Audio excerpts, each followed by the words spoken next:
ரொம்ப நல்லா செமையாக வந்திருக்கு பாருங்கள். கர்நாடகா ஸ்பெஷல் கார தோசை. அது எப்படி பண்ணுறது அப்படின்றத ஸ்டெப் பை ஸ்டெப்பாக என்னுடைய வீடியோவில் சொல்லியிருக்கேன். இந்த வீடியோவை ஸ்கிப் பண்ணாமல் பார்த்தீங்கன்னா தான் உங்களுக்கு தெரியும். அதோடைய அளவுகள் எல்லாமே நான் வந்து கிளியராக நான் சொல்லியிருக்கேன். பூண்டு மிளகாய் சட்னிக்கு காஞ்ச மிளகாய் நான் எடுத்திருக்கேன். ஒரு 7 காஞ்ச மிளகாய் எடுத்திருக்கேன். ஒரு 5 காஷ்மீரி மிளகாய் எடுத்திருக்கேன். ஏன்னா இது வந்து அவ்வளோவா காரம் கிடையாது, என்னென்னா அந்த கலர் கொடுக்கும். அதுக்காக ஒரு 5 காஷ்மீரி மிளகாய், 7 காஞ்ச மிளகாய். இதை வந்து நல்ல சூடான தண்ணியில் ஊற விடணும்.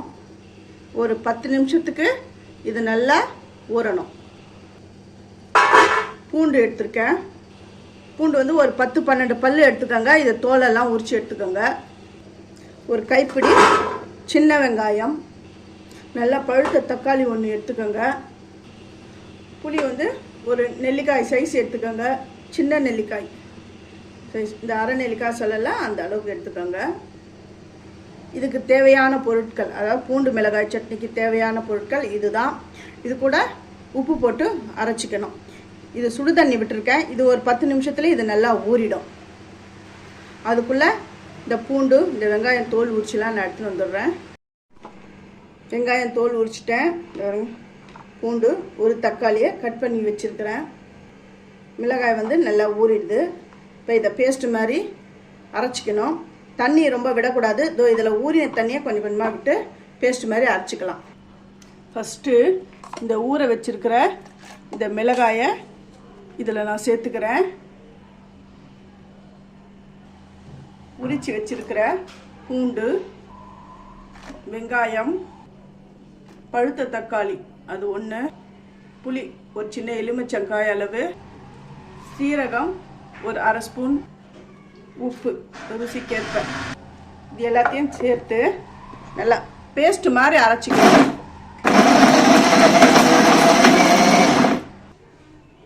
பாருங்க, பேஸ்ட் மாதிரி நல்லா ஊற்றி பாருங்க.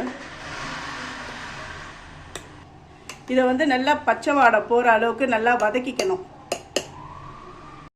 ஃபஸ்ட்டு இதுக்கு எண்ணெய் கொஞ்சம் விட்டுக்கணும். நல்லெண்ணெய் விட்டால் இன்னும் சூப்பராக இருக்கும்.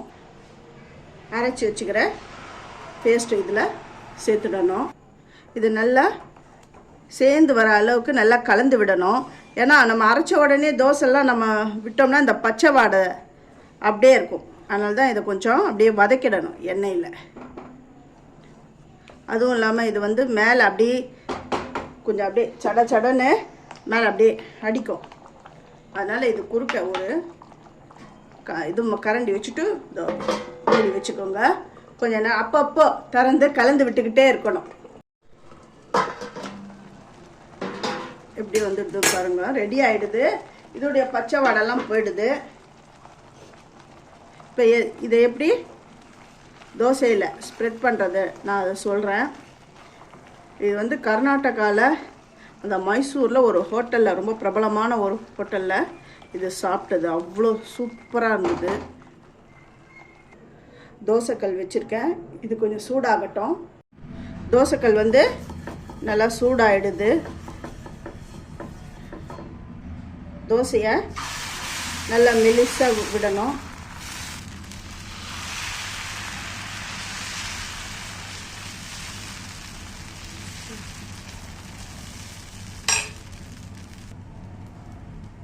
இதுக்கு நல்லா கொஞ்சம் எண்ணெய் விட்டுக்கோங்க. அந்த சட்னியை இதில் அப்படி ஸ்ப்ரெட் பண்ணிக்கோங்க.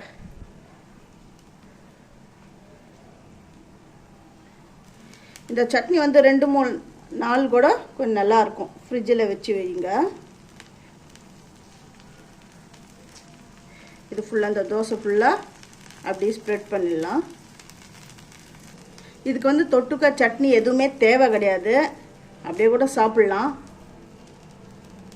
கொஞ்சம் கொத்தமல்லி சும்மா வாசனைக்காக போடுங்க, நல்லாயிருக்கும். ஃபஸ்ட்டு என்னுடைய வீடியோ பார்க்குறவங்க சப்ஸ்கிரைப் பண்ணலைன்னா சப்ஸ்கிரைப் பண்ணுங்கள். ஆல் என்ற ஆப்ஷன் தொடுங்க. அப்போ தான் நான் போகிற ஒரு வீடியோவுடைய நோட்டிஃபிகேஷனும் உங்களுக்கு காட்டும். உங்களுக்கு பிடிச்சிருந்தா உங்கள் ஃப்ரெண்ட்ஸுக்கு நீங்கள் ஷேர் பண்ணி விடுங்க, லைக் பண்ணுங்கள், ஹைப் கொடுங்க. எப்படி வந்திருக்குன்னு. சூப்பரான கார தோசை ரொம்ப நல்லா செமையாக வந்திருக்கு பாருங்கள். இந்த தோசைக்கு வந்து தொட்டுக்க வேணும் அப்படின்றதெல்லாம் கிடையாது, அவ்வளோ நல்லாயிருக்கும். இதை பாருங்க,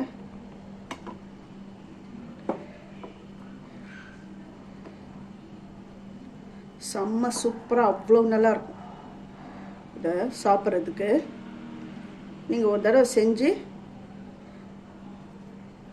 உங்கள் வீட்டில் செஞ்சு பார்த்துட்டு எப்படி இருந்ததுன்னு எனக்கு கமெண்ட் பண்ணுங்கள். தேங்க்யூ.